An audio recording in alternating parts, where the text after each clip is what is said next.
लासलगाव परिसर पुन्हा एकदा भोंदूगिरीच्या विळख्यात अडकलाय.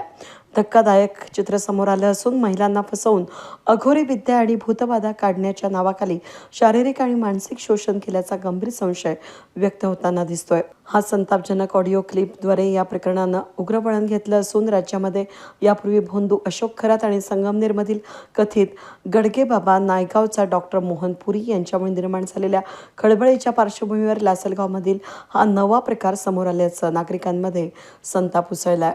मात्र सर्वात गंभीर गोष्ट म्हणजे संबंधित भोंदू बाबावर ठोस कारवाई झाल्याचं दिसून येत नसून लासलगाव पोलीस ठाण्याच्या हद्दीमध्ये हा भोंदू बाबा दर गुरुवारी दरबार भरवत असल्याची माहिती समोर आली आहे. पंचक्रोशीतील अनेक महिला या ठिकाणी दाखल होत असून त्यांच्या अंगात बाहेरची बाधा असल्याचं सांगत त्यांना विचित्र असल्याचा आरोप सांगून उपस्थित लोकांसमोर महिलांना घुमवणं, किंचाळायला लावणं आणि त्यातून अघोरी शक्ती दाखवण्याचा प्रकार उघडपणे सुरू असल्याचं सांगितलं जातं.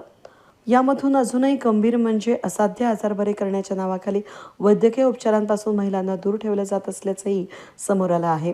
मंत्रतंत्रानं सर्व आजार दूर होतात असा दावा करत या महिलांना मानसिकदृष्ट्या जखडून ठेवलं जात असल्याची माहिती या ठिकाणी कुटुंबातील सदस्यांच्या जीवाला धोका असल्याची भीती दाखवून देखील त्यांना पूर्णपणे नियंत्रणाखाली ठेवण्याचा प्रयत्न होत असल्याचा आरोप स्थानिकांकडून केला जातोय.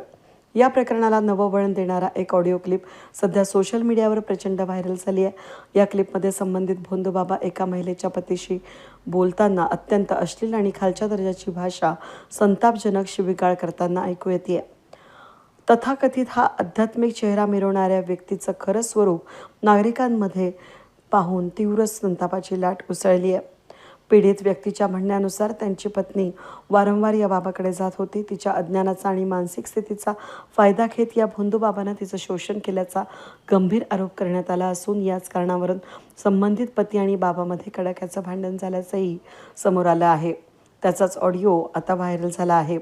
यापूर्वी एका पीडित मुलीने धाडस दाखवत लासलगाव पोलीसमध्ये गुन्हा दाखल केला होता. मात्र त्यानंतर कोणतीही ठोस कारवाई न होता हा दरबार सुरूच असल्यानं पोलिसांच्या भूमिकेवर प्रश्नचिन्ह निर्माण झाले.